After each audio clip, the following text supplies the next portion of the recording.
Most traders loss इसलिए नहीं करते क्योंकि उनका इंडिकेटर गलत होता है। लॉस होता है क्योंकि उनको प्राइस स्ट्रक्चर समझ नहीं आता। मार्केट रैंडम नहीं होता, प्राइस हमेशा स्ट्रक्चर फॉलो करता है। हायर हाई हायर लो या लोअर हाई लोअर लो। अगर price higher high higher low बना रहा है मतलब बायर्स कंट्रोल में है, और जब लोअर हाई लोअर लो बनता है सेलर्स गेम चला रहे होते हैं। इस वीडियो में मैं सिंपल लैंग्वेज में बताऊंगा प्राइस स्ट्रक्चर का real meaning, higher high higher low और लोअर हाई लोअर लो कैसे आइडेंटिफाई करें। No indicators, no guess work, सिर्फ प्राइस जो सच बोलता है। अगर आप चार्ट्स को सीरियसली समझना चाहते हो तो एंड तक ज़रूर देखो। तो बायर्स और सेलर्स दो पार्टीज़ हैं मार्केट में, ठीक। उनके बीच में लड़ाई होती है, प्राइस एग्रीमेंट्स होते हैं जिसके कारण प्राइस एक सर्टेन लेवल से मूव करती है।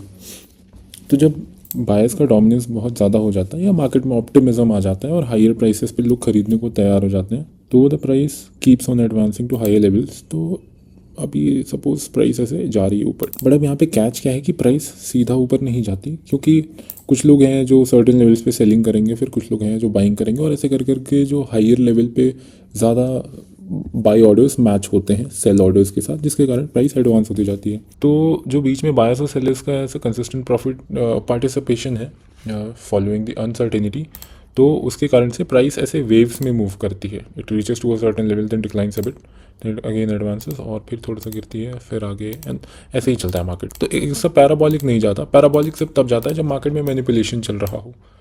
मतलब कोई स्टॉक प्राइस है, उसको कोई पंप करने की कोशिश कर रहा है, एक मार्केट में न्यूज़ फ्लो कर दिया, फोमो क्रिएट कर दिया, तो लोग आ रहे हैं जिस प्राइस पे मिल रहा है उसी प्राइस पे बाई ऑर्डर लगा दे रहे हैं, तो वो कंसिस्टेंट फिर प्राइस एडवांस करती जाती है। ऐसे में ऑर्डर्स भी बहुत कम मैच होते हैं बीच में, मतलब एग्जीक्यूट होते हैं, तो प्राइस खाली सा होता है उसमें, ठीक। सपोर्ट बिल्ड करके नहीं बढ़ता, तो वो खाली सा होता है। तो उसमें ऐसा होता है कि सीधा बढ़ तो जाता है पर फिर वो सीधा क्रैश भी करता है, गिरता है। तो वो जब गिरता है तो वो काइंड ऑफ टेक्निकल्स फॉलो करके, या एक डाउन ट्रेंड में नहीं गिरता, वो सीधा क्रैश करता है। तो एक सस्टेनेबल स्टॉक, एक अच्छा स्टॉक या इंडाइसेस सपोर्ट बना बना के बढ़ता है। तो नॉर्मली जो प्राइस है वो ऐसे मूव करती है, और इसी वेव को समझना है हमको। इस वेव के बीच में ही कहीं पे एंटर करना है और टारगेट वारगेट लेके बीच में ही कहीं निकल जाना है, टॉप या बॉटम पकड़ने की कोशिश नहीं करेंगे। इस वेव को पढ़ने के लिए एक सर्टेन कह लो मेथडोलॉजी है, which is not very accurate but is very predictable, और अच्छा काम करता है। एक्यूरेट जैसा तो कुछ नहीं है। तो अब कुछ ऐसे रूल्स एंड रेगुलेशंस ऐड किए हैं ट्रेडर्स खुद से, ताकि वो एक अच्छी एंट्री बना सकें, रिस्क रिवॉर्ड मैनेज कर सकें और ट्रेंड राइड कर सकें, ठीक। यही सेम अप ट्रेंड हो या डाउन ट्रेंड। तो अब क्या है, इसमें एक स्ट्रक्चर वाली चीज़ आती है। तो अगर प्राइस कंसिस्टेंटली हायर हाइज बना रहा है, जैसे यहाँ पे सपोज ये आया, फिर उसके बाद एक थोड़ा सा रिट्रेस किया, फिर कंटिन्यू किया, फिर थोड़ा सा रिट्रेस किया, फिर कंटिन्यू किया, फिर यहाँ पे, तो जब भी प्राइस ऐसे मूव करती है तो इसको हायर हाई बोलते हैं जो टॉप बनता है, और लोअर हाइज यहाँ पे बन रहा है, जो स्विंग रिट्रेसमेंट स्विंग बन रही है, इसको लोअर हाइज बोलते हैं, लोअर हाई। अब ऐसे चलता है ये, एंड हम क्या करते हैं, हम रिट्रेसमेंट में एंटर करने की कोशिश करते हैं। तो अब क्या है कि परफेक्ट रिट्रेसमेंट कोई नहीं पकड़ सकता कि प्राइस कितना रिट्रेस करेगी, ये हमको नहीं पता होता है। तो हम सर्टेन रूल्स ऐड करते हैं और कुछ टूल्स यूज़ करते हैं एंट्री बनाने के लिए, जिसके बेसिस पे अपना रिस्क जो है वो थोड़ा कम हो जाता है, स्टॉप लॉस की साइज़ कम हो जाते हैं, और रिवॉर्ड फॉलोइंग दैट बढ़ा सकते हैं। क्योंकि अब अगर मैं वेट करता हूँ कि जो पिछला हायर हाई है ये जब ब्रीच होगा और फिर मैं एंट्री इनिशिएट करूँगा यहाँ पे, तो मेरे को लॉजिकली स्टॉप लॉस यहाँ पे लगाना पड़ेगा, तो जो कि काफ़ी ज़्यादा बड़ा हो जाएगा, और अब मार्केट को मेरा टारगेट देने के लिए बहुत ज़्यादा एफर्ट मारना पड़ेगा, ठीक। जैसे सपोज 1:3, तो एक काफ़ी बड़ी रेंज हो जाएगी। इसलिए हम एक फिबोनाची टूल होता है उसका यूज़ करते हैं। तो लेट्स मार्क दिस आउट, ये है फिब। तो अब क्या करते हैं हम कि एक सर्टेन जो भी स्विंग होता है वहाँ से फिब लेते हैं और उसको एक्सटेंड करते हैं, ठीक। जैसे प्राइस यहाँ पे ऊपर जा रही थी, यहाँ पे इस पॉइंट पे, तो प्राइस यहाँ से बढ़ना शुरू की और यहाँ पे पिछला जो हायर हाई था उसको ब्रेक की। तो हम क्या करते हैं, यहाँ से फिबोनाची एक्सटेंड कर देते हैं, जो भी इसके बाद हाईएस्ट पॉइंट बनता है।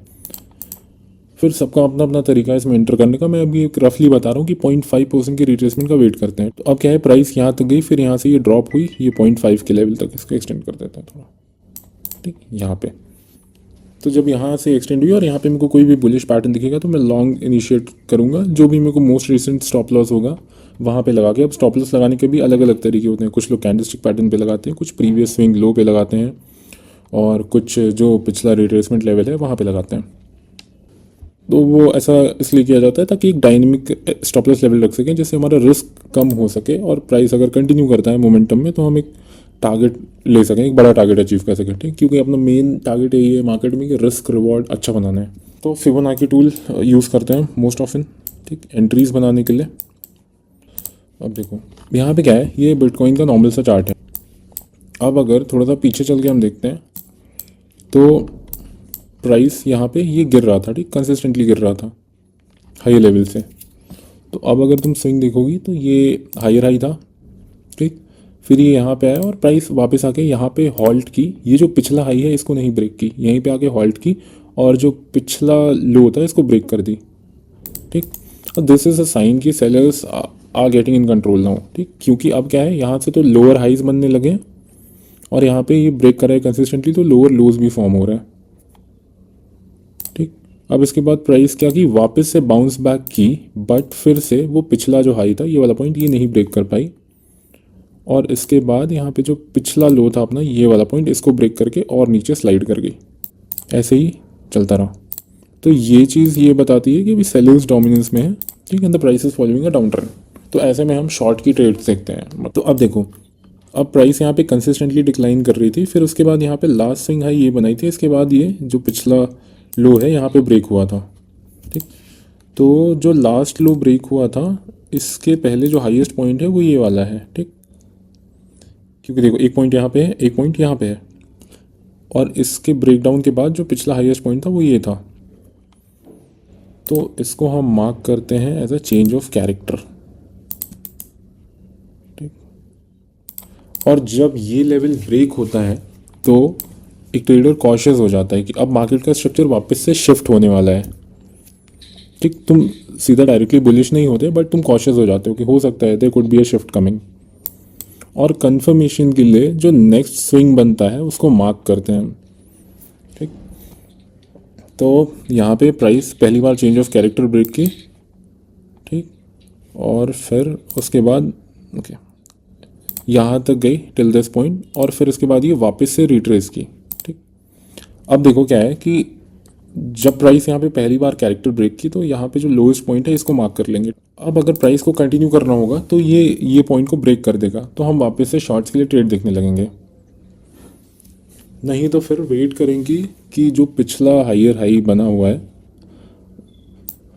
उसके ब्रेक होने का वेट करेंगे, तो अपने को एक कंफर्मेशन मिल जाएगी कि हाँ buyers have really got into power no, और अब वो मार्केट को कंट्रोल कर रहे हैं। तो अब देखो उसके बाद प्राइस यहाँ तक आके इतना डिक्लाइन की, बट जो पिछला लो था इसको नहीं ब्रेक की, और इसके बाद ये वापस से अपसाइड में शूट की और ये पिछला जो हाई था इसको ब्रेक कर दी। Now this is a confirmation कि बायर्स का डोमिनेंस हो गया है मार्केट में। अब अपने को लॉन्ग के लिए अपॉर्चुनिटीज़ देखनी है। उसके बाद प्राइस फर्दर रिट्रेस की थोड़ा। अब देखो यहाँ पे वही फिब टूल यूज़ करते हैं हम।